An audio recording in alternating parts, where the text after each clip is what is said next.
Therapy Chat Podcast, episode 241. This is the Therapy Chat Podcast with Laura Reagan, LCSW-C. The information shared in this podcast is not a substitute for seeking help from a licensed mental health professional. And now, here's your host, Laura Reagan, LCSW-C.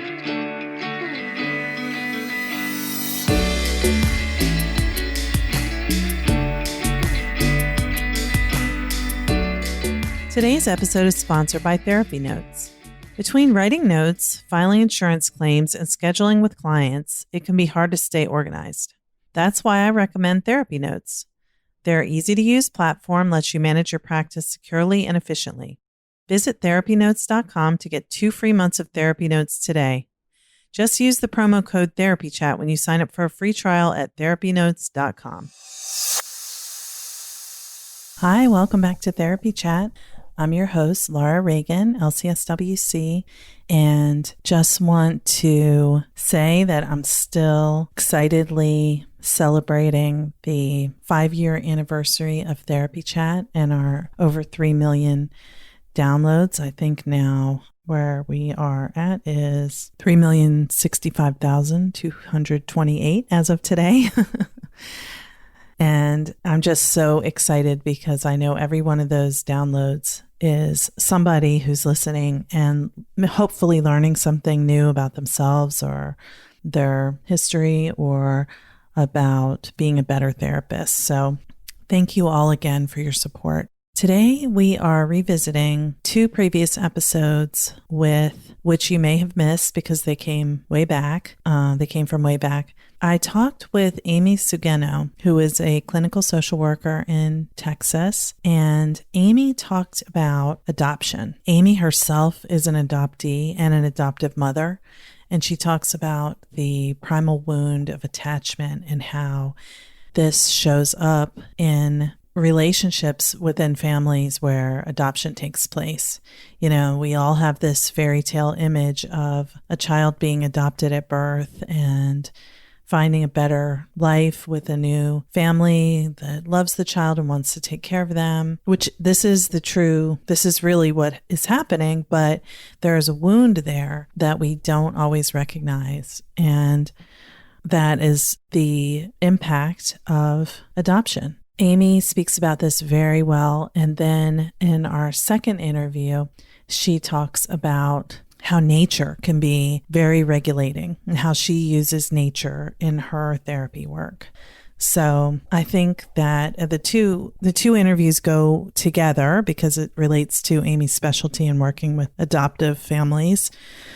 And I hope that you will find them interesting as we live through this pandemic and we spend so much time inside, but if we can get into nature, that can be a source of respite and resourcing.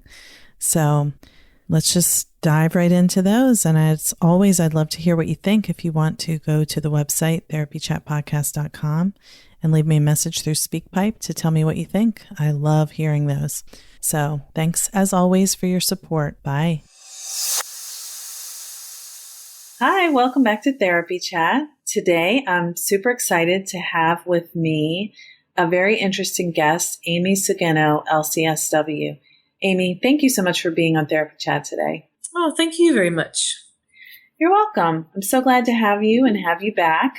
You're one of the people who I interviewed months ago and unfortunately lost the audio for. So one who was very gracious to allow me to re-record our interview, and I'm hoping it's going to be even better this time.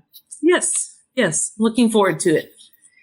So, Amy, let's just start right off. If you can tell our listeners a little bit about yourself and your practice.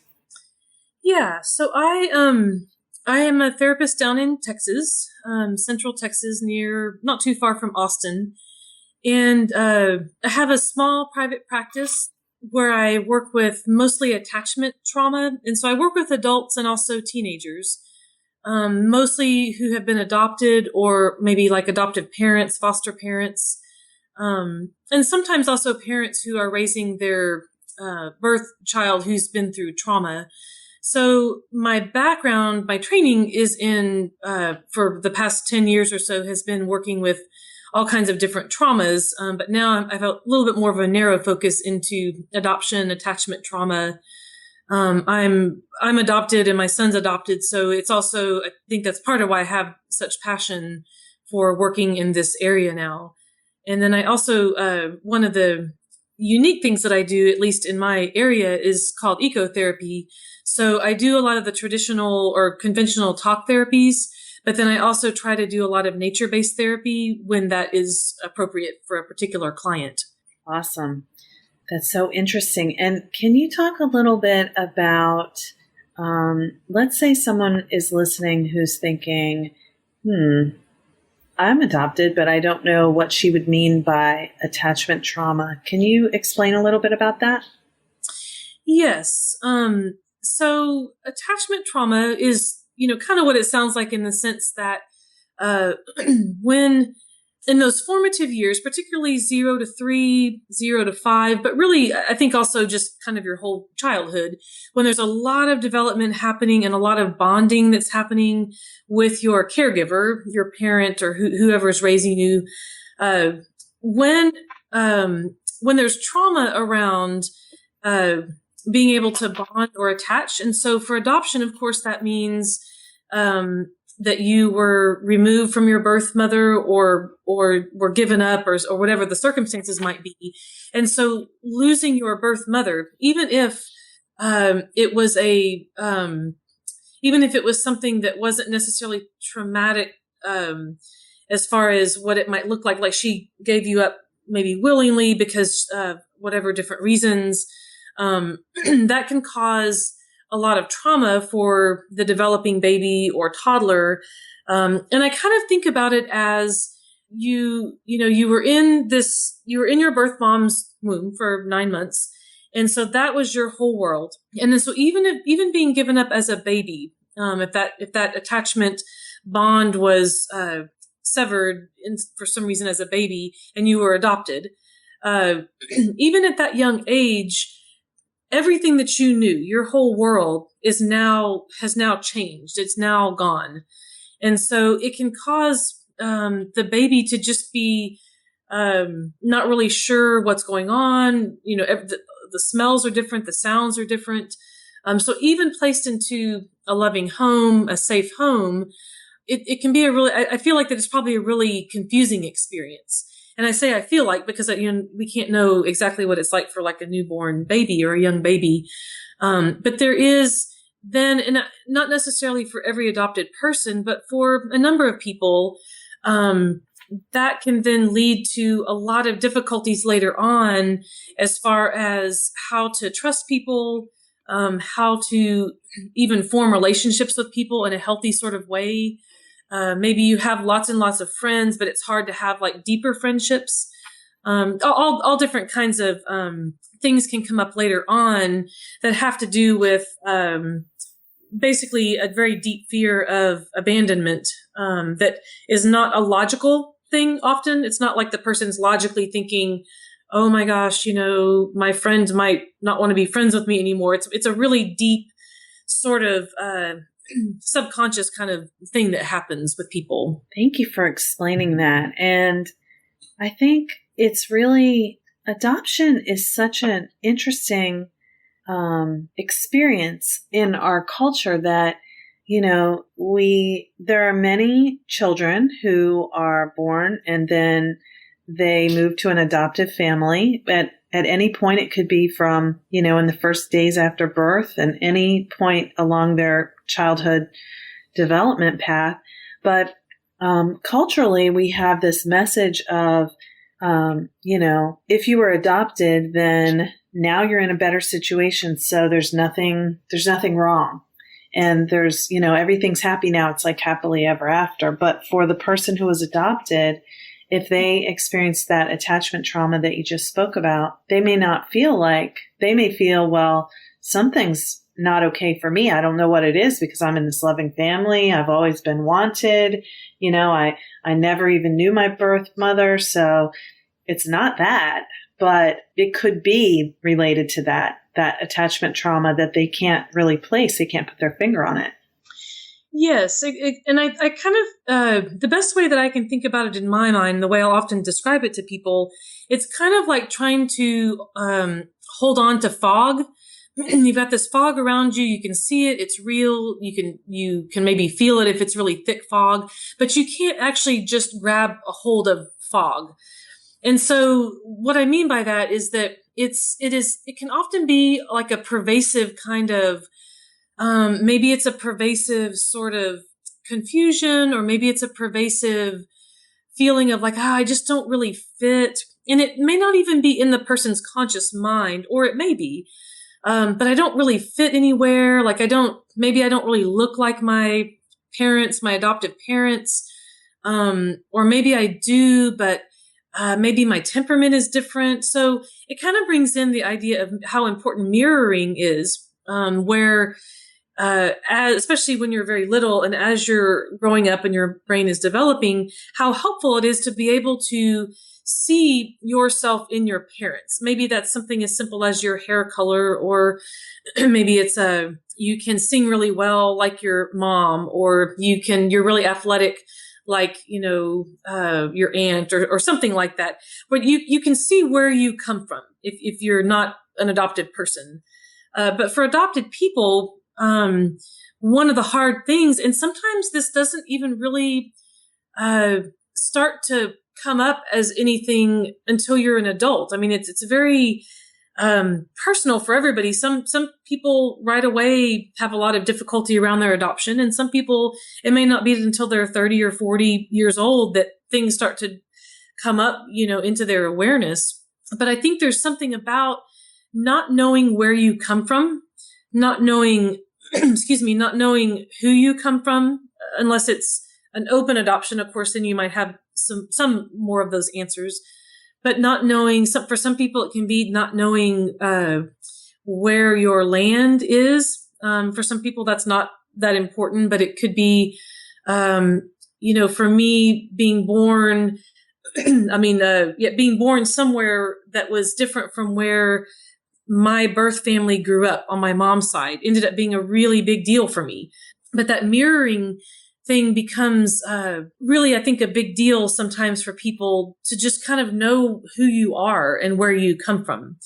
And so I think that the complexity also comes in, especially when you're still a kid, and especially if you have very loving parents, and it can be very difficult to maybe talk about or ask questions of your parents, your adoptive parents, because you maybe don't want to hurt their feelings, or you're not really sure how they're going to feel about you asking if they know anything about your birth mom or your birth dad, or the circumstances around why you were adopted. And so it's easy for people to just kind of push it away, push it aside, sometimes even push it completely out of awareness, so that you feel like it doesn't even affect me, doesn't affect me in the least. My adoption, I really doesn't affect me. And for some people that may be true. For some people, it's more of like they pushed it aside and really don't want to or can't yet look at that very deeply. Yeah. And the things that we push aside, and don't think about because we can't handle thinking about them, are so outside of our awareness most of the time that we don't know we're doing it at all. It's very unconscious. Yes, exactly. And I think it speaks to, I've met people, and I'm sure that many of your listeners have too, maybe come across somebody who's adopted, maybe they're already an adult, and they, talk about their adoption like, no, I don't want to think about it. I don't want to talk about it. I want nothing to do with it. I have no desire to meet my birth mom or my birth dad.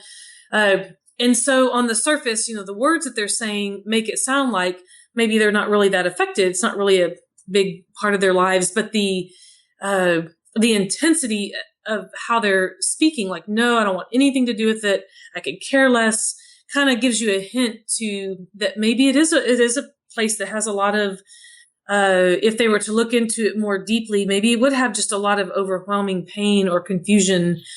And, in that way that trauma works, it's not logical at all. It's not like, well, I don't have any pain around it because I know that my birth mom, she had to give me up, because of whatever different circumstances. It wasn't because she didn't love me. It wasn't anything about me that I did wrong.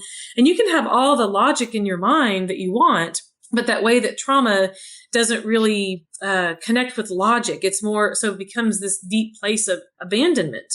Even if you weren't abandoned, per se, or you weren't abandoned because of something horrible about yourself, it's still, for some people, it can still have that feeling. There's something so horrible about me or so deficient about me that she just had to give me up.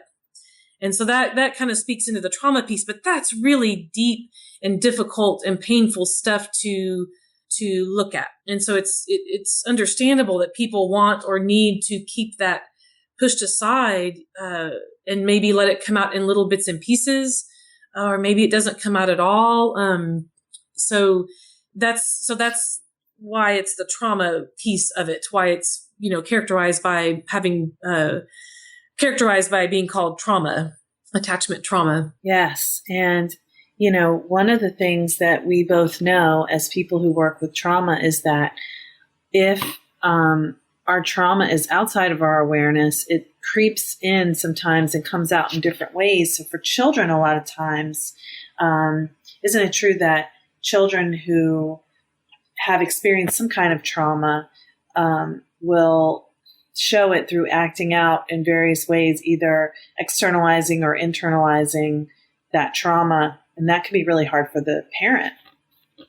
Yes, absolutely. And a lot of times, and I'm not a children's therapist. I do work with teenagers, but I'm not like a little kid, younger kid therapist. But in working with parents, and of course I have my own, a child who's adopted too, I have a sense of some of this. And so with kids, exactly, it's often more their behaviors that come out. So they're not typically going to be able to, developmentally, not going to be able to tell you, here's how I feel. Maybe as an older teenager, they could possibly, but they're not going to be able to use words like an adult could and say, here's my trauma and here's why I'm acting this way and that right. kind of thing.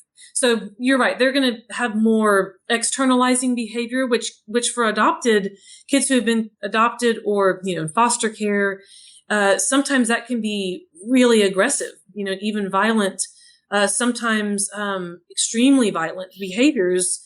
Or it can be more like aggressive, words, maybe not physical violence, but, so it can often come out in those kind of ways.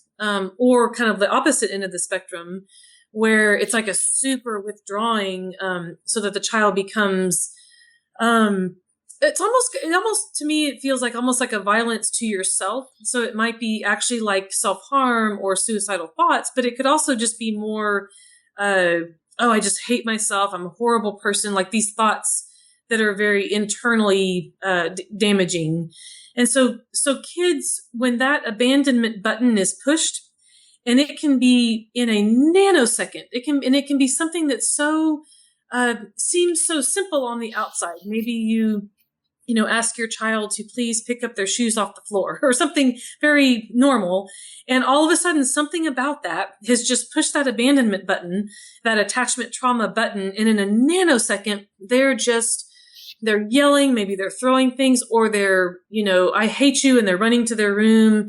And if they might begin to self-harm. I mean, and it can be really startling for parents. Like, what in the world just happened? All I asked was a simple thing, and so these are not uncommon behaviors for kids who have gone through attachment trauma or trauma in general. So for parents, then what that means is that you are now, by virtue of trying to parent them and trying to help them, and you're doing your best in a very difficult parenting situations, you are now being regularly exposed to their trauma. Either they're telling you some things that they remember happening, like their trauma stories that have happened, or by virtue of those behaviors, especially if you're a very sensitive person as a parent, you're just picking up all of that. And so you can then, as a parent, you can actually develop PTSD compassion fatigue, secondary trauma from parenting a child who is trying to heal from their trauma or who is expressing their trauma. And so then parents can start to wonder about their own mental health. Sometimes they'll start to notice, like, I don't feel like myself anymore. I'm more irritable. I'm withdrawing all the time. I don't like my kid, or I'm exhausted, and not just tired. It's like to the bone, exhausted all the time. I don't feel like myself anymore. I used to be a happy person, or I used to love to do this, play guitar or some kind of hobby. And now all I want to do is just, lay on the couch or watch TV or something. So I think this is a really important piece for parents, because it's not something that's talked about a whole lot, secondary trauma in adoptive and foster parents, also parents who are raising a birth child who has had trauma. It becomes just that much more critical that you are also finding a way to take care of yourself, which is a really hard thing to do when you are in the trenches, in the war zone, is what it can feel like in trying to parent your child. And maybe like all of your friends or many of your friends and your social support around you don't understand what you're going through. Maybe they are having a more normal kind of, regular sort of parenting situation. Their child hasn't gone through trauma. So they don't really understand what you're going through or why your child is behaving like they're behaving when your friend comes over or you get together at the playground or whatever it might be. And so then then that leads into a lot of isolation, a lot of shame. And so, that's something I really like to work with parents on in my practice, is really bringing that up, that secondary trauma. Like, let's talk about this. This is a real thing. It's really important. It can be devastating, not only for your mental health, but your physical health. It can make it very hard to parent. And all of this stuff is just, it's stuff that just happens. And so in counseling, we can work on that and try to help manage that, in a better way, so that the person is not suffering quite so much from their secondary trauma. Yeah, that's a great point about secondary trauma. And I've been thinking too, a couple things about this, but one is that for a parent who has adopted a child, they may have had a struggle with infertility before making the decision to adopt. They may have had perhaps multiple miscarriages or other pregnancy losses before adopting. And so those can all be traumatic too. So you take that mix of traumatic experiences, and then, in this story we tell ourselves, it's like, okay, everything's okay now. We've adopted a wonderful child. Our family now feels complete, and everything's supposed to be, sunshine and rainbows from here. And then the child who experienced either the attachment trauma or some other type of trauma in their early childhood is acting out, and the parent begins to have those effects of secondary traumatic stress. I imagine it can just make people feel like they are really like going crazy. I think you've touched on such a great point. There's a few things about that. So yes, for people who are adopting, for a lot of people, maybe not everybody, but for a number of people, it's exactly like what you were describing. Maybe they've had struggles with infertility, and so they've had a lot of infertility treatments that they've had to undergo, or miscarriages, so that you begin your life as a parent. Like, say that the adoption goes through and now you're at home starting your new life with your adopted child. It's not uncommon to start your parenting journey, your life as a parent, from a really exhausted place, first of all, and also from a place where you are possibly still carrying a tremendous amount of grief. Yeah. And perhaps you have worked on some of that grief. If you've gone to therapy or some grief support groups, maybe you've begun to work on some of that, but probably there's still a lot of it that's still there. And so that's the first part, is that you're not starting your parenting life as a parent from like a refreshed place or a place that is, kind of completely happy. And so that's a really hard thing, because while you're having to help your new child adjust to their new home and to their new family, you're still dealing with so much grief. And that's too much, really. I mean, it strikes me as just too much for one person. So hopefully then if a parent hasn't found support yet, that they might be able to seek out some support for that, or continued support. The other part of that is that I was thinking about a parent's own attachment style, because we all, of course, have our own childhoods. Obviously, we were all children once, and we had our parents or whoever raised us. And so we all grow up with our own attachment styles or our own attachment tendencies.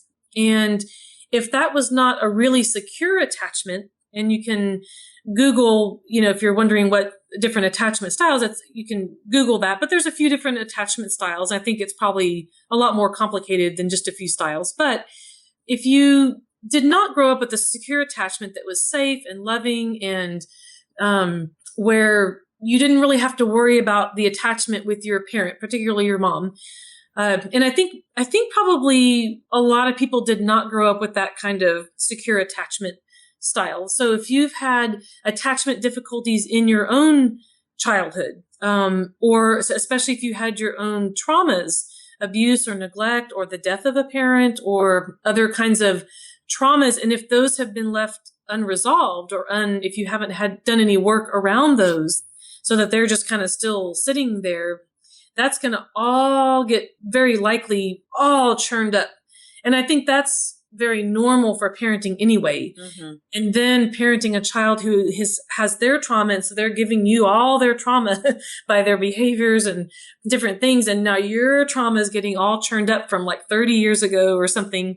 And your attachment style is getting, maybe it was kind of an insecure attachment or elements of insecure attachment. That is going to just all get churned up, or at least the potential for that. And so I think the work for parents, part of the work is also, if they can connect with a therapist who can also help them with that part of it, their own past trauma, maybe talking some about their own attachment, because attachment with an adopted child is it's a really hard thing. And I don't mean every single adopted child, but for a lot of adoptive parents, this is a huge source of discussion. And how do I bond with this child? How do I help this child bond with me? Because I'm a stranger, at least kind of in the beginning. I'm a complete stranger to them, to my child, and my child's a complete stranger to me. And so the attachment and the bonding can be really, really difficult. And sometimes that happens with birth children as well. I don't mean to say that giving birth to a child means you're automatically going to have like perfect secure attachment, because that sometimes is a difficult thing too. But for adoptive parents, I think it's probably almost par for the experience, is just that's going to happen for probably a lot of adopted parents, is the attachment is just going to be hard. And attachment's a two-way street. So it's not just how can I help my child attach to me, my adopted child? How can I make sure that I'm attaching and bonding with my child, which is really hard if most of your experience with them in those early days, especially, is that they're crying all the time, they're pushing you away. If they're an older child, maybe they're throwing things at you, or they're just pushing and pushing and pushing you away. Hiding, running from you. Yeah, that can be it can be very hard to even want to attach to that child. And of course you want to, but how in the world do you do that? So it can, so then there's so much shame that's like, I want to attach to this child, but maybe there's this hidden feeling of like, man, I'm so tired, and I'm tired of all of his behaviors or her behaviors. Maybe there's a part of you that is starting to feel like, I wish I hadn't done this, or I, adopted, or I don't like him, or I don't like her. And then of course you feel terrible, terrible guilt at feeling those ways. So being able to find a therapist who can really help you to express these things without feeling shamed, without feeling like I'm just the most horrible parent on the face of the earth. This is a child who's been through so much. How can I be feeling these ways? A therapist that can sit with you through all of that and just listen and then try to help you make sense of, try to normalize some of it and help you make sense of that, and then help you to find ways to begin to work through some of that to a little bit of a calmer place or a better place. And that might take, some time depending on what's happening at home with your parent, with your child, and also, with your relationship. If there's all these different behaviors going on, it's really hard on a marriage. It's really hard on siblings. So it's hard on your other relationships where you might normally find support, your friendships or at church or whatever it might be, because those often people may begin to drift away, people you might normally find support from. So it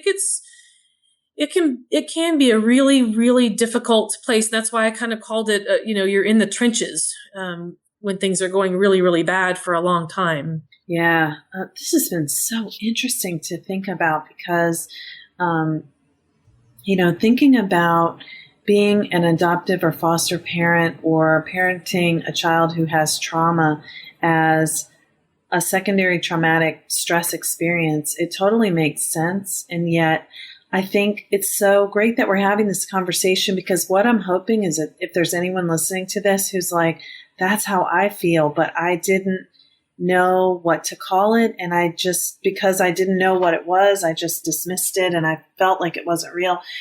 For those people who are listening to be able to say, wow, there are therapists who can help with this. And that if I know how to explain what I'm feeling, maybe I can find the therapist who will be able to help me feel better with this, because, I love my child and I want to feel connected. And, at the same time, parenting is so hard on a good day that it can be really discouraging when you think you're the only one who's suffering this way. So I'm so glad that you brought these points to light. Absolutely. It's something, again, I'm very passionate about because I have lived it myself. And so it's something that, it's something I feel that's really, trauma is something that I've, loved working with for a long time and still love to work with. And I think this is a piece of trauma that's not that well understood. Attachment trauma, is maybe, and certainly there are some really great, neuroscientists and therapists who are doing research and working with people around this, but it's not a real common sort of thing to be able to get accurate information on.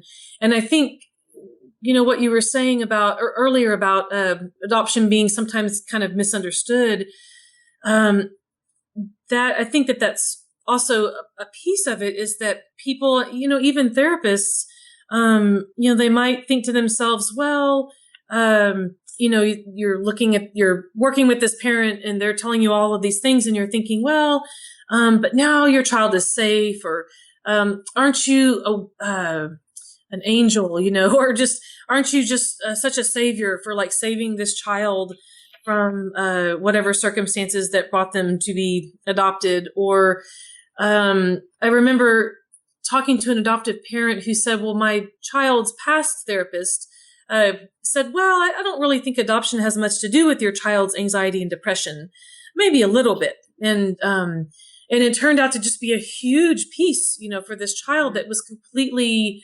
overlooked by a well-meaning therapist. I don't mean to, be critical. I'm just more trying to say that I think it's a really misunderstood piece, and it's easy, especially when a child has been adopted at birth, where it's like, oh, well, they never have had any abuse or so they just moved right from the adoption agency or the orphanage straight into adoptive home and loving, safe parents. And sometimes that is the case. Sometimes things go smoothly and truly a person may never have much difficulty with their adoption, but sometimes not. And sometimes it can creep up at the times when you just don't expect it. So that all of a sudden your child is just, you're like, they're just having all these behaviors and, up until then they've been such an easy child to raise or or they maybe it doesn't happen until adulthood that they start to have a lot of things come up, and often around important like life transitions. So things like puberty, for instance, or graduating from high school, or becoming a parent yourself, getting married. These important ages or important life stages are times when sometimes that will really get to be churned up, because they're these vulnerable times when you're kind of looking back, in your own life, and you're thinking, well, I don't know. Now I'm pregnant with my first child, and I don't know anything about my genetics. I don't know anything about my own history. If you're an adopted person. So maybe that starts to really bring up a lot of very confusing thoughts. I think too, so much of it, it's not always just so unconscious, but it can be out of our awareness. The emotions and even the body sensations can be separate from the thoughts, because your thoughts, you could say, oh, it has nothing to do with that. Or, we can talk ourselves out of it in the stories we tell ourselves, but the emotional response we have, especially with trauma, it's primitive response. There's no real connection with your logic. So, yes, may not even be necessarily saying to yourself, well, I don't know my genetics, but just something biological seems to be happening in your leg. I'm not okay. Yes, exactly. And sometimes it can really, it can be very hard to connect like what's happening with you now. Say that for some reason you're starting to just really feel a lot of anger, you're becoming very angry or having a lot of grief or something, and you can't really figure out why. That's that trying to hold on to fog. And it can be really hard for people to connect that all the way back to like being given up for adoption at 2 days old or something like that. And so sometimes the reactions can feel very infantile, which can be a very confusing feeling for, somebody who's an adult or a teenager. So in other words, the feelings that you're having and the thoughts also can feel very disconnected from anything else that seems to be going on in your life. And so then it's really confusing. And maybe thinking, well, why, maybe you're pregnant with your first child and you're thinking, well, yeah, it's normal for a pregnant woman to, have a lot of emotions, like more than you would before you were pregnant or something. But maybe it's like you're having extreme emotions that are like a lot of grief or a lot of anger. And you're just like, what is happening to me? Mm-hmm. And so it can kind of sneak up in these ways where it just doesn't seem to make any sense whatsoever. And so that grief piece, especially, I think is a really, really big one. And that's the one I think that people often really want to lock away because it's so heavy and it's so intense and it's so confusing. How can you grieve having lost a birth mother who you never even met? Maybe you were given up for adoption like right away. Or how can you grieve, maybe you become aware that you have a biological sibling. And maybe now you have you're just such grief because you never got to know that sibling. And it's like, but I don't even know this person. How can I grieve not having a relationship with them? So it's a very, I don't know if disenfranchised is the right word for the grief, but it's a very strange kind of grief that I don't even have a name. I don't even know if there's quite a name for it, or maybe there is a particular kind of grief. It's very illogical. I think that's what can be hard for people, is that it just doesn't seem to make any logical sense. And that can really start to, in our society, that's a very analytical, reasoning sort of society. It's a little hard to try to make sense about what's happening. Yeah.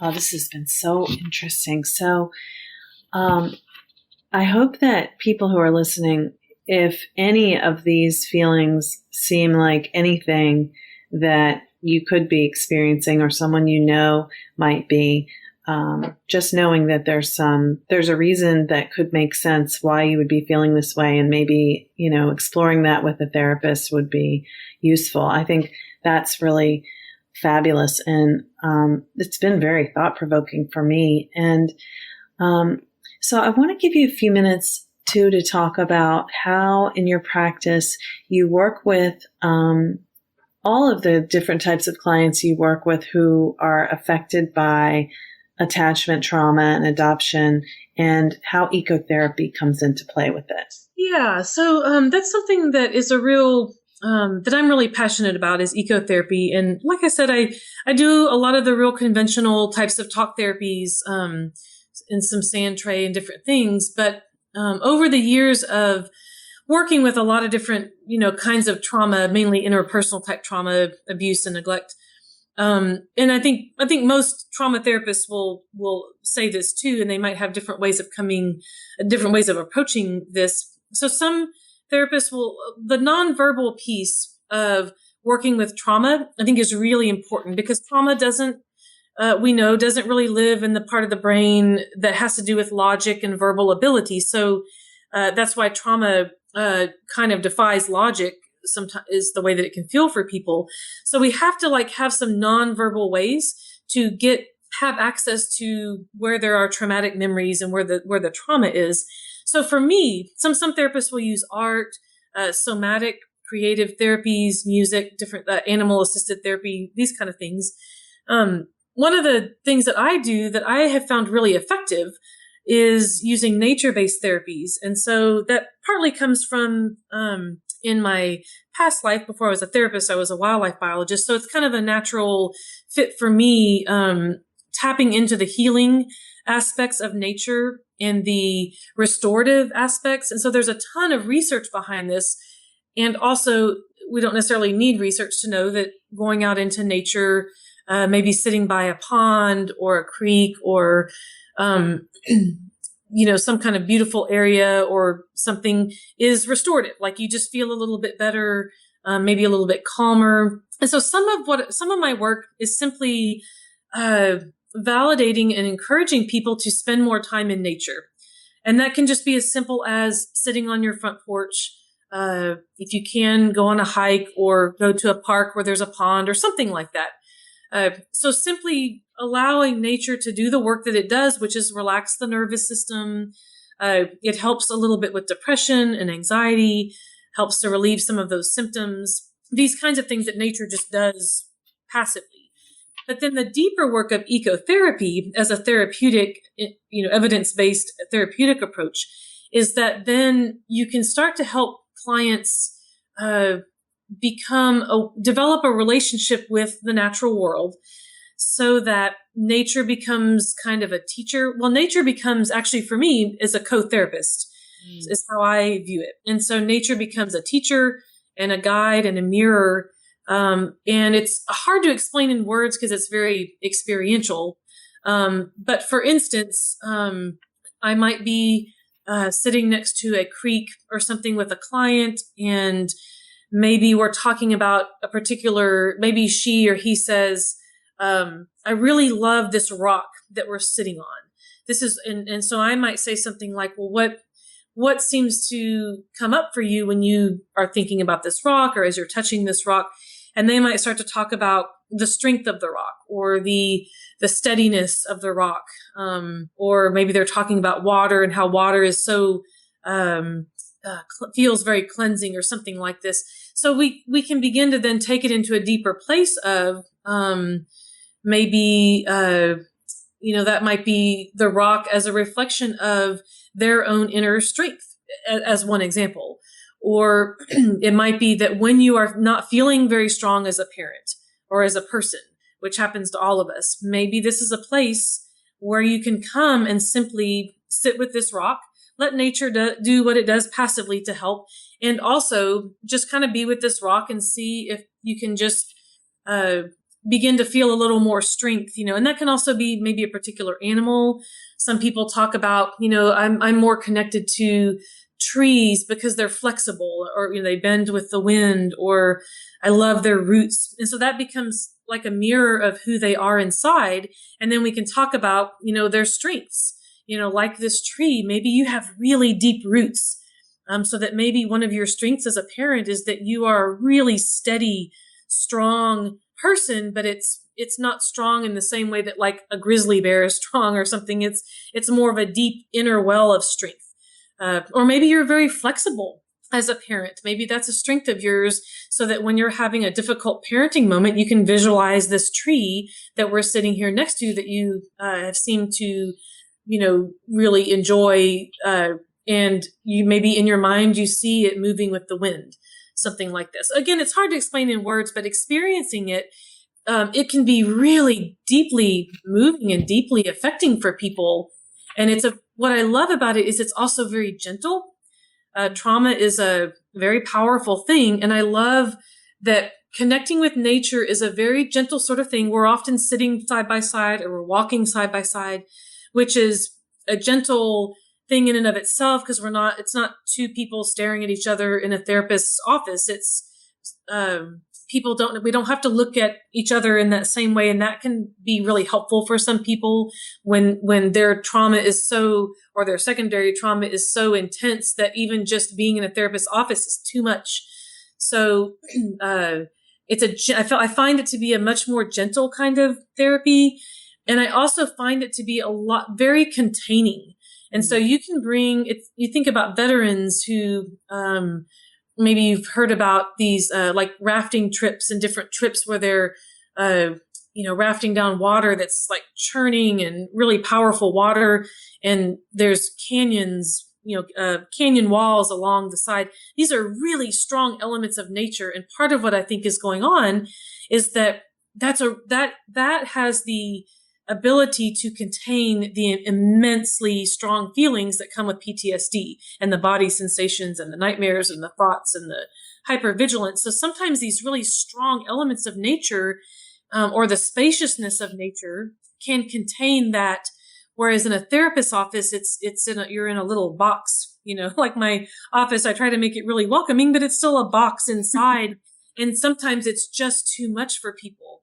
Their feelings and their experience of PTSD is just too big and too overwhelming that to even try to talk about it is just too much. And now they're re-traumatized. But being out in nature, there's something about it where nature can just kind of contain or absorb that a little bit better. And a lot of it's nonverbal. And so I'm also trusting that nature is just allowing things to happen. Maybe it's as simple as calming the nervous system. But I can see it happening, and I can feel the difference working with people outside versus in my office. And sometimes working in my office is the appropriate place to be. So I don't necessarily go outside all the time with people. So anyway, that's kind of in a nutshell, sort of how that works. Yeah, that was a really interesting description. And I know we're kind of getting to the end of our time. So I wish we could talk more about ecotherapy. Maybe if you want to come back for a third interview, we can get into that more. Yeah. I mean, I would love that. Yeah. So Amy, how can people find out more about what you're doing? I know you do a lot of workshops, presentations, in addition to your clinical work. How can people keep up with what you have going on? Yeah. So of course, anybody who's in Texas, which is where I am, I'm in Marble Falls for anybody who might be listening who is in Texas. I'm going to wait till it's very hot down here right now. So I'm going to wait till the weather cools off, maybe this fall, or spring. And I'm going to start to do, what I'd like to do is a lot more, workshops and maybe retreats, but also just guided nature, connectedness walks. And some of those will be free. Some of the bigger ones like retreats or something, of course, will have a fee associated. But, so anybody who lives in Texas, especially in the Austin, Central Texas area, they could go to my website and just, sign up on to get my blog. Although I will say that I've, gotten a little bit lax about doing blog posts. So it's been a while, but that would get you onto my mailing list. Or somebody could just email me directly through my contact page and just say, can you please put me on your ecotherapy mailing list or something? And I'd be happy to do that. And what is your website? Oh, yes, that would be helpful. It's www.amysugenocounseling, So that's AMYSUGENO counseling.com. And most of my website is right now is more about my counseling practice. The walks and the retreats, I'm just now starting to really work on those. So I may actually come up with a whole different website at some point that will just talk about all the ecotherapy stuff. So my website right now does not have a huge presence as far as what I'm offering with ecotherapy. But it will at some point, because it's where I'm moving my practice more in that direction. Great. So even if people are listening to this, a couple of years after 2016, they can probably go to that website and get to the ecotherapy information, whether it's on a different website or they're connected or whatever. Exactly. And then actually one thing, if there's anybody listening who is from the Wisconsin, Minnesota area, in October, it's the 21st and the 22nd of October, it's the Wisconsin Foster and Adoptive Parent Association fall conference. And I'm actually going to be speaking up there. I'm going to be doing an ecotherapy workshop one day. And then the next day, I think I'm going to be doing maybe the keynote. I'm going to do another talk. I don't know if it's a keynote or I don't remember, but I'll be speaking again. And that's going to be more on secondary trauma in foster and adoptive parents. I'm going to be doing two things with that. So anybody who wants to go to that conference, that would be a way I think it's pretty affordable. So that would be another opportunity that's a little unusual. I don't really do a lot of talks outside of Texas. So that's I'm really excited about. I've never been up to that area before. That is very cool. So that's October 2016. And hopefully people who are listening to this after that time will still be able to go on your website and see the other things you're doing coming up and get your newsletter and all that good stuff. Well, Amy, it's been delightful to talk to you again. And I hope that we'll continue this conversation in the future. But for now, thank you so much for being on Therapy Chat. Oh, thank you. It's my pleasure. I really enjoyed it. Let's just pause for a moment so I can give you a little bit more information about why I love Therapy Notes. I switched to Therapy Notes a few years ago. I'd say it's about 3 years now, I believe. And I have never regretted it. I was very happy with the EHR I used before, but Therapy Notes is more intuitive. I love the interface. The customer service is fantastic. And I love how I can get my notes done quickly because I can customize the template that I use for my notes. And there are opportunities to put check marks rather than having to write out the intervention used. So I have cut my time spent writing notes way down, which is wonderful because I like to focus on seeing clients. I know documentation is an important part of our work, but it can also be time consuming. And that is why I love using Therapy Notes. If you are considering switching EHRs or you're looking for one to use in your practice, give Therapy Notes a try. You can get 2 free months by using the code TherapyChat. Now let's get back to our interview. Today, I am really excited to bring back someone who many of you have heard from recently on Therapy Chat. My guest today, for the second time, is the wonderful Amy Sugeno, LCSW, who is a clinical ecotherapist in Marble Falls, Texas. Amy, thanks so much for coming back onto Therapy Chat. Oh, thank you. It's my pleasure.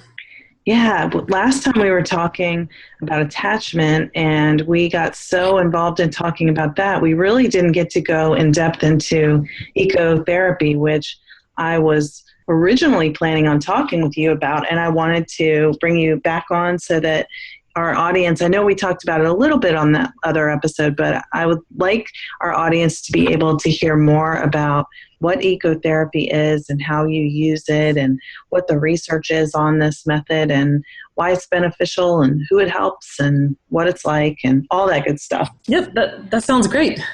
I'm ready. Awesome. So let's just start off, if you will, can you just explain for people who are listening, what is ecotherapy?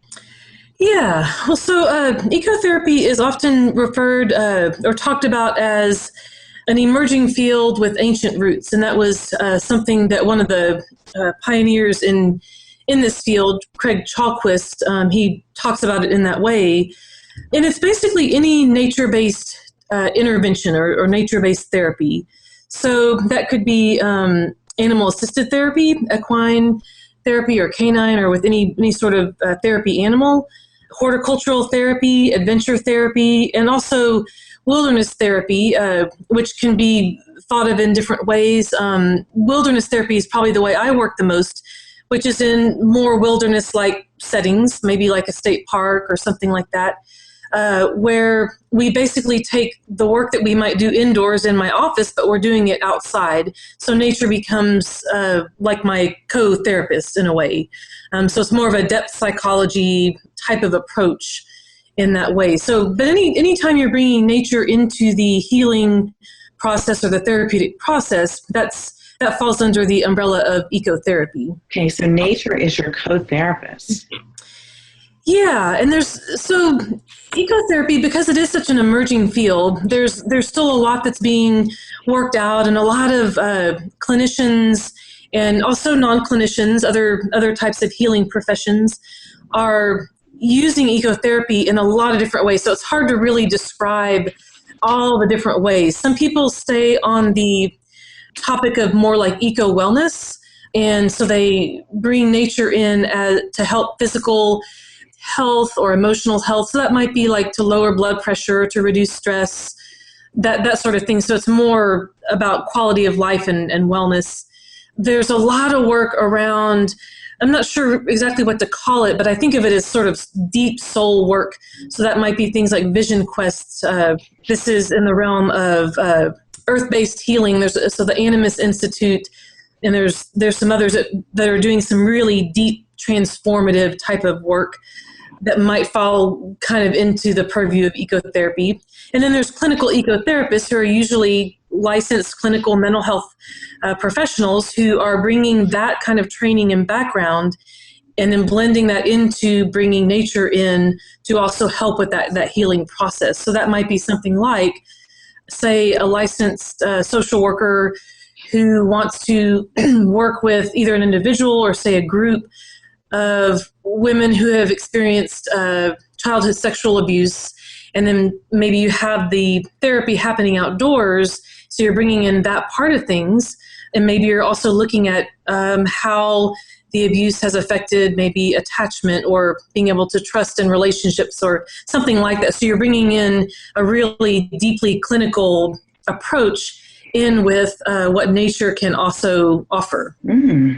It's very interesting. And so that is what you're doing. You're a clinical ecotherapist. You're a licensed social worker, licensed clinical social worker, and you're using nature. So I guess, what does the research say about this? How do we know, what do we know about its effectiveness? Yeah, so again, as an emerging field, there's a lot of research behind how nature, being in nature, or even viewing pictures of nature affects the brain. Like there's been a lot of studies doing like MRI sorts of brain imaging work whenever people look at a picture of nature. Now there's these like mobile imaging devices, so you can actually go out into nature, and researchers can measure nature exposure more like in real time when you're actually outdoors. But as an emerging field, there's a lot of research around that, and there's more and more research around the actual ecotherapy, especially more in the clinical ecotherapy realm. A lot of the research centers around depression and anxiety, stress relief, which is kind of intuitive for anybody who enjoys nature or spends time in nature. That's one of the first things you notice that you get out of that, is you just get a sense of relaxation and letting the stress kind of fade away. But there's a number of good studies on depression and how it can help to reduce rumination, which can be a difficult thing when somebody's struggling with depression. That can be a symptom that happens where you go over something in your mind over and over and over again. So it can decrease rumination. And also there's one really interesting study, and I want to say it was done in England, but I may be wrong about that, where they did cognitive therapy. And it was one group was the control group. So they got cognitive behavioral therapy regular in the inside hospital setting like they would normally receive it. And the other group got the exact same type of therapy, but in a forested setting. And what this particular research study found, which is a really good research design, and what this study found was that the people who were in the forested setting, that they had, that their depression went into remission, and it stayed in remission for, I think they did like a 6-week or some kind of follow-up, and it stayed in remission. In some cases, even better than what antidepressants were able to accomplish as far as remission. So there's some really great studies out there, and more really robust studies are coming out that are looking at things like, well, how much nature exposure is helpful for, say, stress relief or something. So that's good stuff that's coming out. Yeah. So there's a variety of health benefits, but then there's all these great, like as far as more specific to therapy, there's things like, of course, stress relief, and also being able to be more resilient when you are experiencing stress, decrease in anxiety and depression symptoms, especially from mild to moderate. Also things, reduction in ADHD symptoms with just being outside, promotes empathy, decreases impulsivity. One of the ones I think about a lot, since I work a lot with trauma, is the effect on the nervous system. So it helps to, there's some studies around that being in nature, it helps to calm the nervous system, and also helps to regulate our daily cortisol pattern. And cortisol, of course, it's a very complicated reaction, is stress, but one of the key hormones is cortisol. And so when we're under chronic stress, that gets dysregulated. And so being in nature can help to regulate our daily cortisol levels. So lots and lots of really great studies out there to support this work that we're doing. Yeah, and that's so important too about the cortisol, because we now know that with things like childhood abuse, you can have elevated levels of cortisol over your lifespan, and it can lead to all kinds of physical problems, physical illness. Yeah, absolutely. And there's some really, I just was looking this up the other day, there's some really interesting research that's come out on what's called earthing or grounding. And of course, a lot of therapists, that's a pretty, especially working with trauma, that's a really common tool, this idea of grounding. In other words, helping to calm the nervous system, maybe even literally touching something around you, like your chair or something, if you're starting to have some feelings of panic or fear or a little bit of re-traumatization or something like that. And so there's some really interesting research around being in connection, like direct connection to the earth. So for most of us, that would be like going barefoot. So you go to the beach, and of course it's kind of real common to take your shoes off and to walk on the sand. But it could also be, especially if you live in areas where the grass is really green and soft, you might enjoy taking your shoes and socks off and feeling the grass under your feet.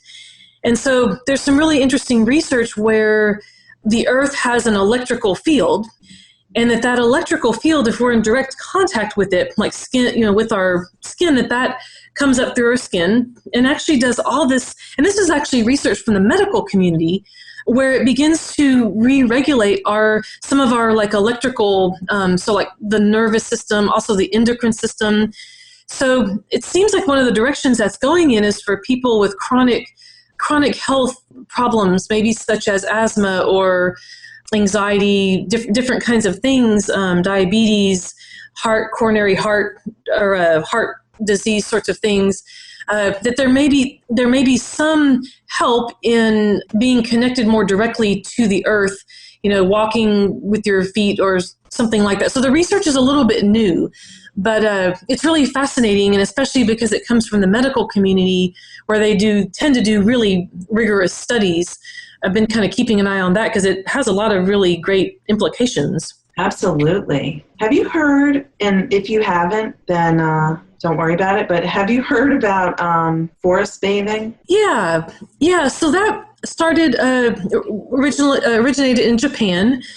I want to say in the early 1980s. So they were really on the very forefront of this idea that, as far as in a more modern way, what I mean is that for thousands of years, people have been turning to nature for restoration and stress relief and these kind of things. But in a more modern kind of like, tapping into nature for very specific things like health benefits or in a more structured sort of way, the Japanese in the early 1980s began to not only advocate, so that my understanding is that the Japanese government actually was advocating for their citizens to please, on your lunch break or after work or whatever, we're going to set aside, there's these lands, these forests that we want you to go to and simply spend time out in nature. So it's different from like a guided hike where you're like maybe identifying birds or plants or something. It was more just go and be with nature. Go sit next to a tree or go walk around and just be. So kind of a mindfulness sort of approach to being in nature. And the great thing about that too is they have a ton of studies. So they began to study this, I guess, right from the start. They were doing lots of really good studies on how this was affecting people when they would go out into the forests. Now, interestingly, way before that, talking about like sanitariums where doctors would recommend when people had different lung illnesses, this was 100 or so many years ago, they would say, go out into the forest, or they would send people to sanitariums for health reasons. And it was thought that there was something helpful in the forest air, was how I've seen it termed. And it turns out that there's really something to that. Some of the Japanese research has found that there are chemicals that trees and send off called phytoncides that are originally to protect the tree from various harmful things that can happen, different, maybe, I don't know that much about trees, but different sorts of, things that can happen to trees that cause damage or cause a tree to get sick. So it protects the tree. Well, these phytoncides, they are emitted out into the air, out into the soil, into the water. But when they're emitted into the air, there's some interesting studies around that actually can provide some help to us as well. There's a few studies that talk about phytoncides being helpful for possible preventative effects for cancer, that these phytoncides help to natural killer cells, which are really important to our body's own way of trying to fight cancer. So these are kind of early studies. The forest bathing got us off into a really good, probably even was some of the beginning of this field. Yeah, well, thank you for explaining it, because I had never heard that term until I heard it a couple weeks ago on the day before I was going on a hike in the woods, and I really thought about it while I was walking. And, it was a guided hike though, but still I was like, just thinking how the air is different and it feels different in the woods, in the forest, when you're surrounded by trees.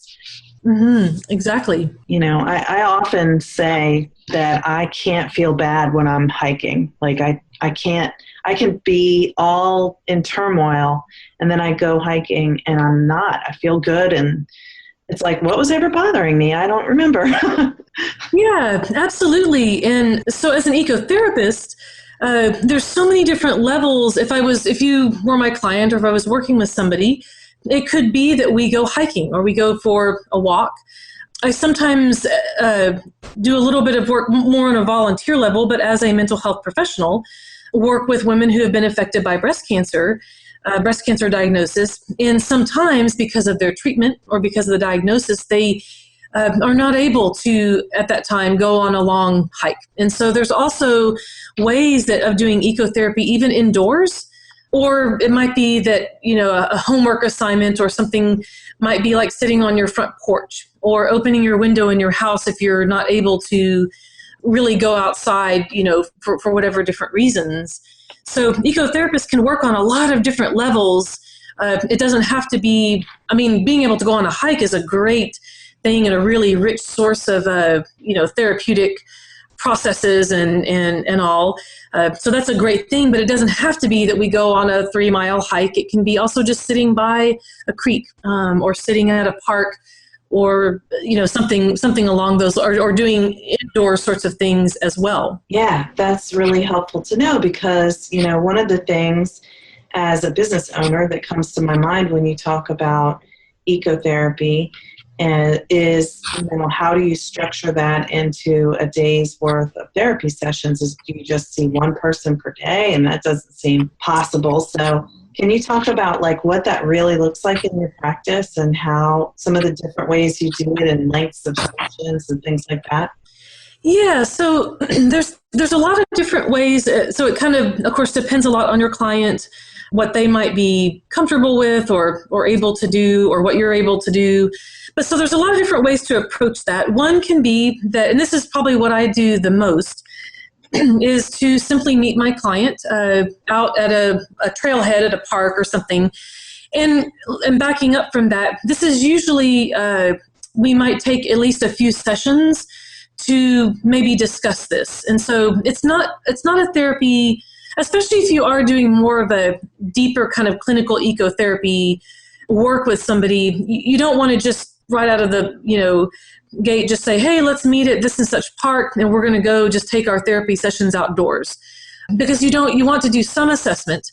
What if your client has had some trauma outdoors, whether could be a sexual assault, but it could also be they were stung by a bee or something, and that was really frightening for them, or a veteran who has spent a lot of time outdoors in combat.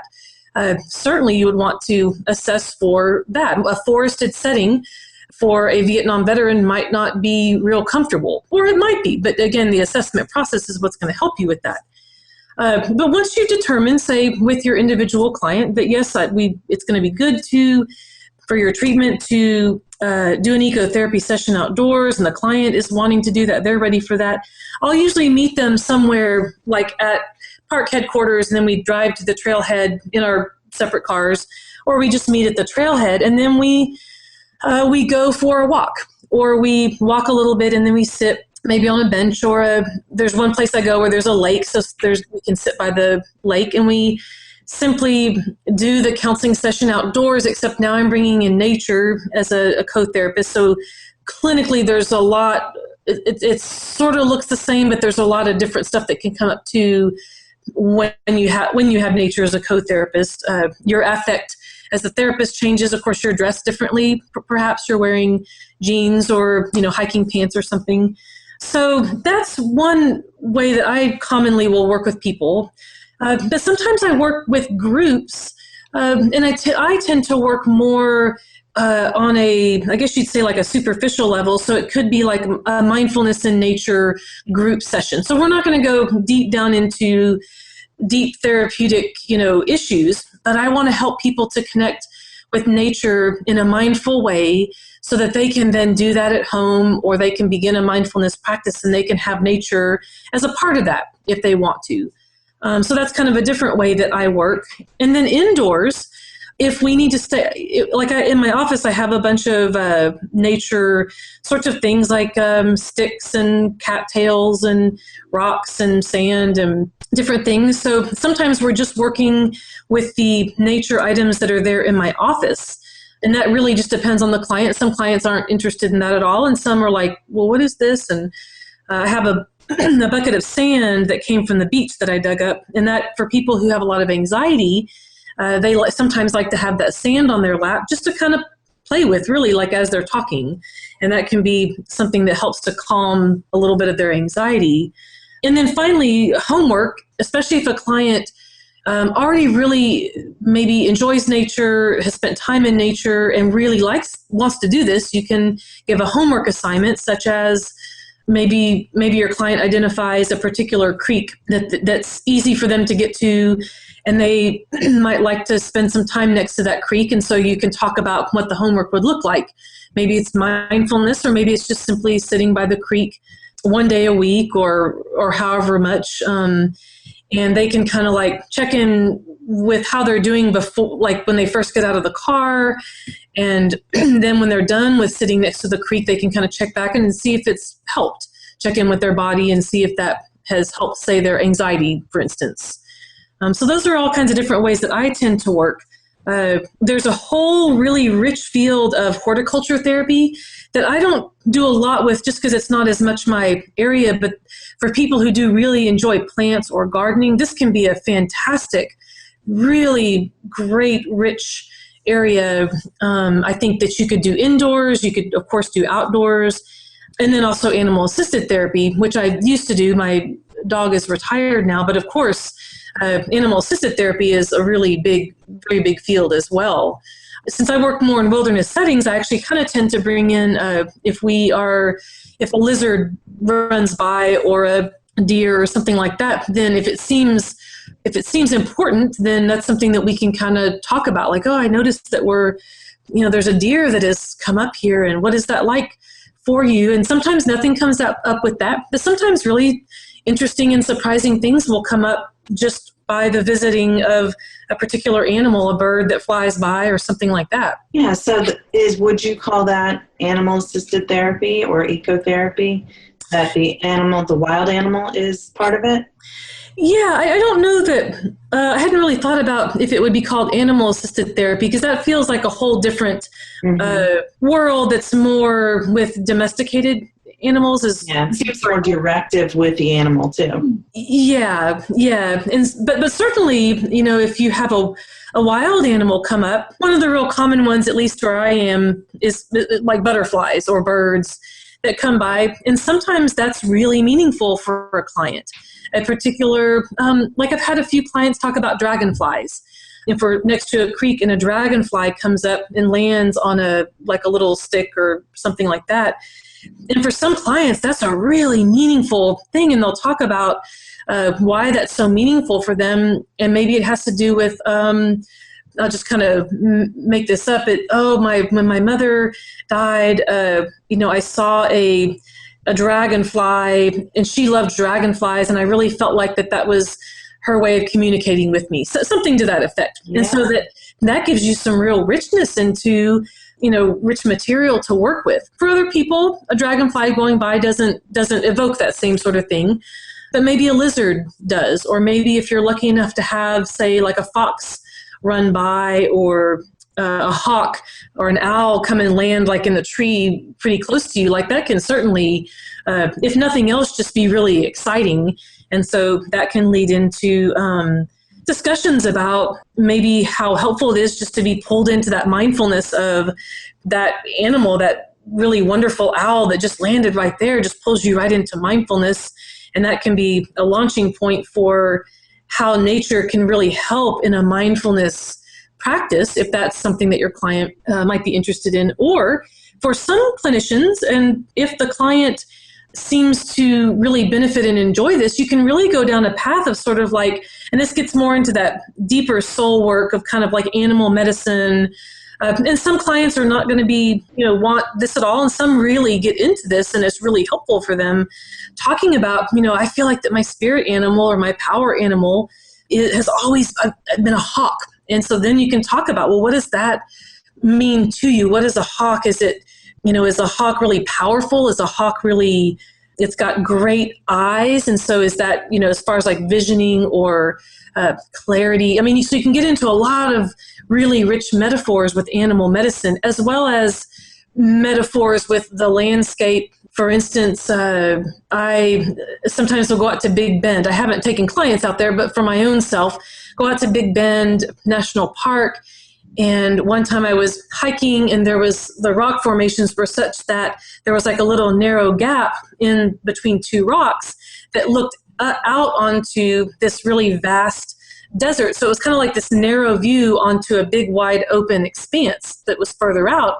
And I remember thinking, if I was with a client, we could talk about that particular metaphor of that narrow view opening into a wider view, and see what, kind of comes up with that around maybe feeling restricted in how you feel right now, or maybe that could be being able to see what you want out of your life in the distance, or something like that. Yeah. Of course, it depends on what comes up for the client, but I work a lot with metaphors in that particular way, whether it's an animal that comes up or flies by or something, or whether it's, a particular tree or the landscape itself.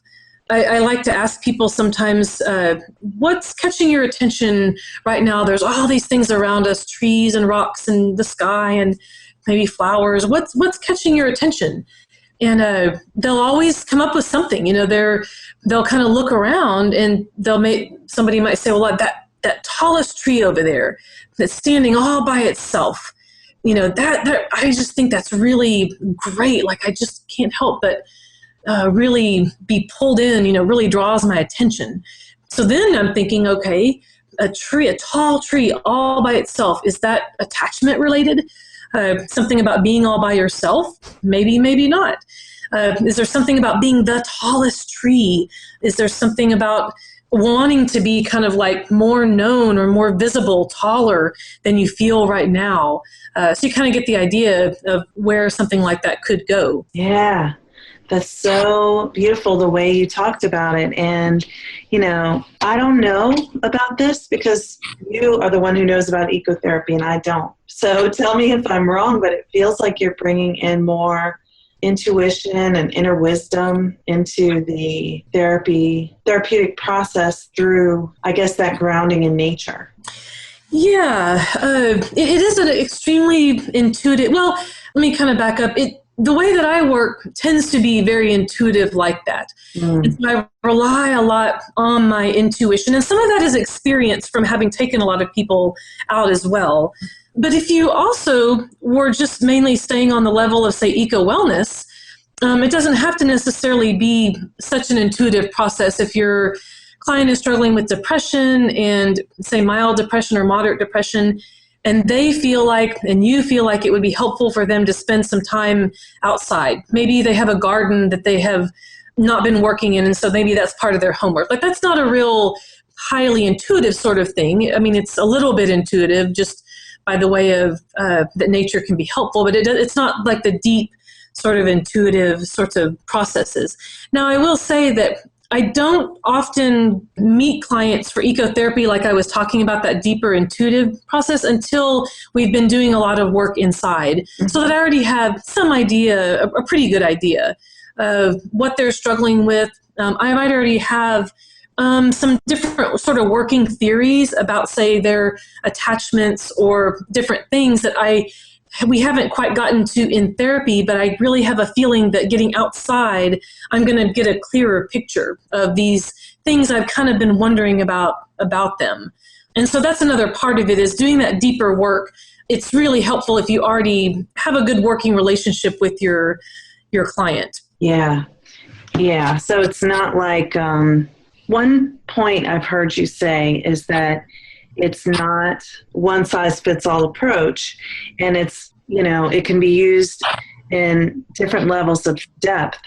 But when you've been working with someone very deeply, clinically in your office, using ecotherapy out in nature can be a way to deepen that process even further. Absolutely. Absolutely. Because you can see your client in a much different sort of way sometimes. And I imagine some of that's because they see you differently. Again, maybe you're wearing different clothes, your affect is a little bit different, or maybe like you're wearing, sunglasses or something, so you look different. And so maybe that just kind of also brings out something different. But something about being outdoors, maybe a good way to think about it is the way that you are with your own child or hanging out with a friend at a coffee shop or something.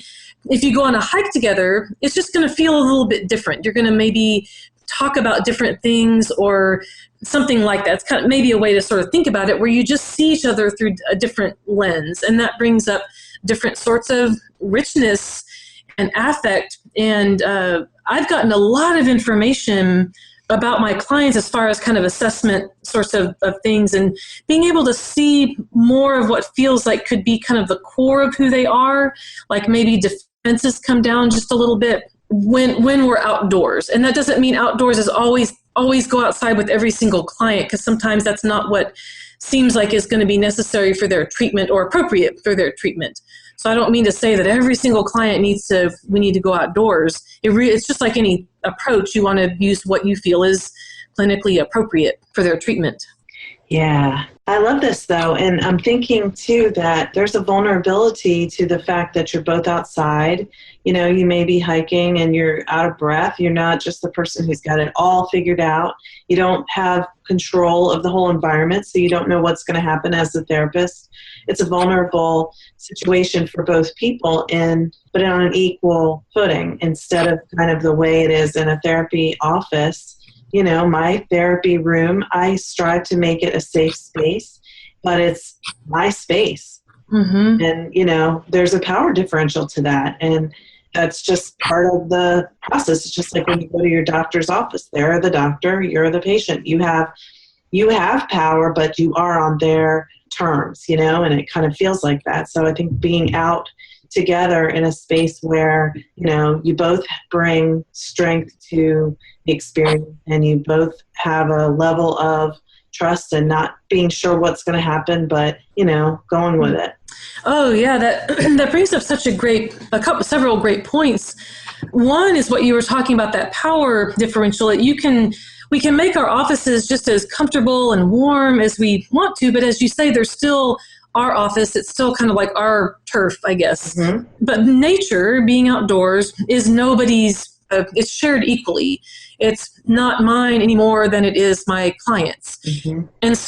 And also a lot of the work, just if you're hiking or sitting down or something, tends to be a little bit more side by side. So you're not like facing each other like you might more in a office setting. And for some people that can be really helpful to be a little bit more like hiking side by side, or if it's a really narrow trail, it might be one in front of the other. And so that can be sort of interesting, like which does your client prefer, to be led or to lead? Like that can be kind of interesting stuff. Your client can also decide how far away they want to be from you if you're outdoors. Whereas in the office, typically, at least adults and teens, you have like the client's chair or maybe a couple of chairs or something to choose from, and then your chair. It's like a set distance. But if you're hiking or something, I've had clients sometimes stand, you know, pretty far away from me, and I thought, well, I didn't realize that, you know, that this would be so uncomfortable for them. I wonder what it must be like in my office where they can't regulate their own amount of space mm-hmm. from me. So that gives me this great information, and sometimes I can monitor through different outdoor sessions, like do they end up getting closer and closer in space to where it's more of a normal amount of space, like I would stand next to a friend, or do they remain really far away from me? So there's all kinds, so that it becomes, the process also becomes a lot more, so it's first of all a lot more sensory. It's a very alive kind of process. You have animals that come by, like a butterfly or something. You may not know if it's going to rain. There's a lot that it's always kind of shifting and moving. You just, like you said, you never know what's really going to happen. You can probably predict, you know, for the most part, what's going to happen, but you never know what might come up. I've had sessions where a little snake has come across the path or something like that. And, you know, I mean, so that brought up a lot of great stuff, and we had lots of good discussions. That's happened a few times. And of course, that's something that just can't be replicated, obviously, in the office, hopefully, the snake coming through the office. But yeah.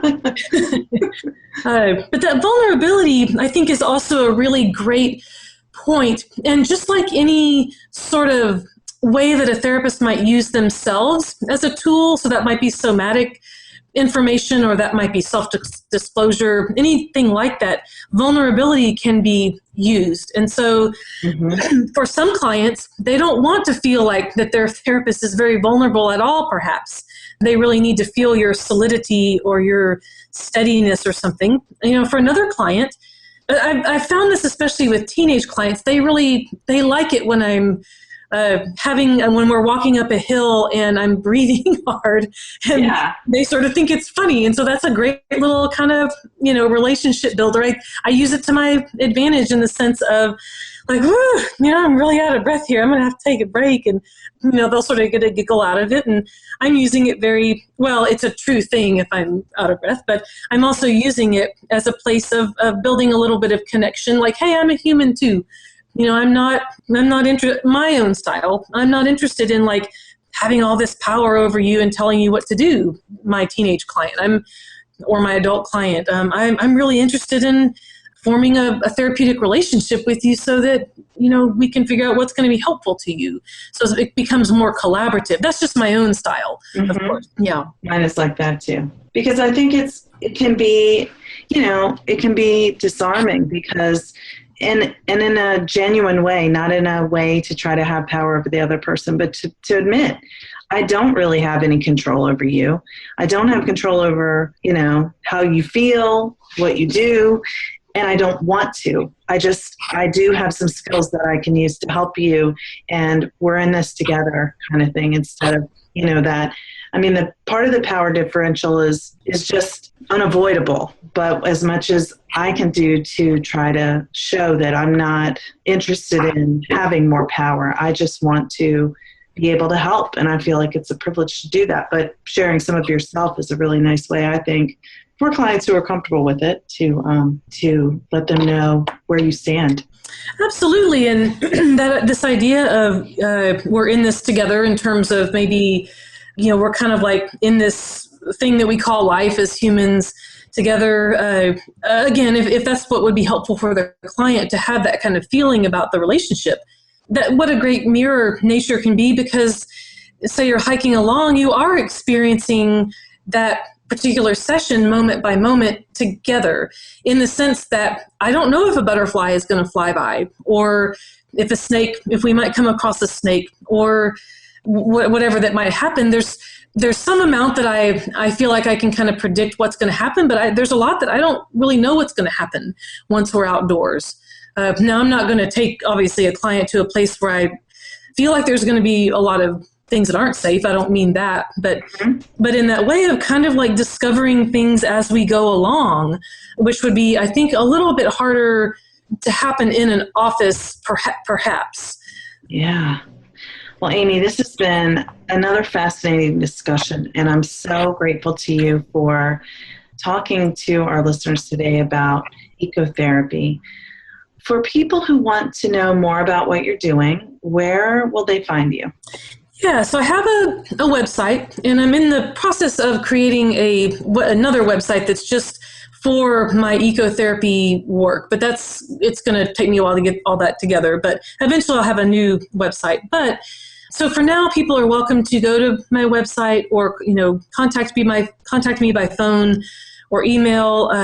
I'd be happy to give some, especially clinicians. I have like a little handout that's like with some resources, articles and books and different things if somebody would like to know more about that.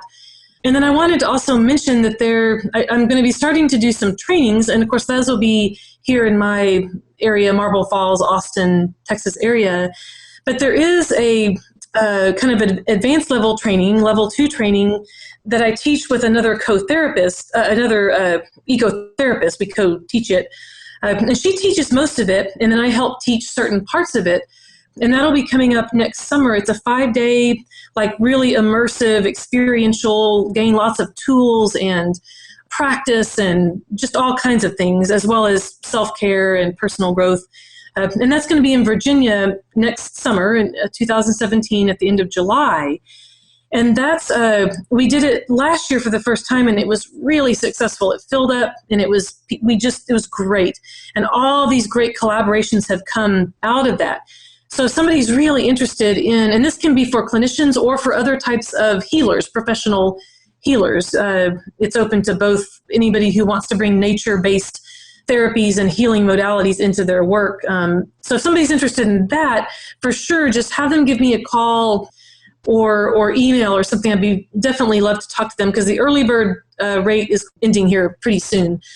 So that's another little thing that's exciting, because there's not anything really else that I know of that's like this kind of training, and that's why we do it. Yeah, it sounds wonderful, and this will be in the summer of 2017. So people who are listening will have some time to sign up before missing out, hopefully even within the early bird timeframe too. Yes, and there is the other person who we're teaching it together. She's doing more. She takes care of the administrative types, signing up and that kind of stuff. And she's offering a diversity scholarship as well as some work study options too, so to help reduce some of the cost but it's kind of a first come, first serve, of course, sort of thing. Wonderful. So can people get that from your website too? I don't think it's posted on my website, although that's a good idea to post that link. We're just kind of beginning to advertise for that. But for sure, people can email or call, and I can direct them right away to the link. And then I will, here in the next few weeks, I'll try to remember to get that actually posted up on the website as well. Wonderful.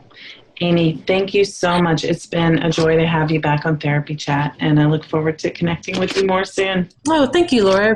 I had a great time talking with you. Today's episode is sponsored by Therapy Notes. There are many ways to keep your practice organized, but Therapy Notes is the best. Their easy-to-use, secure platform lets you not only do your billing, scheduling, and progress notes, but also create a client portal to share documents and request signatures. Plus, they offer amazing unlimited phone support, so when you have a question, you can get help fast. To get started with the practice management software trusted by over 60,000 professionals, go to therapynotes.com and start a free trial today. If you enter promo code TherapyChat, they will give you 2 months to try it out for free. Thank you for listening to Therapy Chat with your host, Laura Reagan, LCSW-C. For more information, please visit therapychatpodcast.com.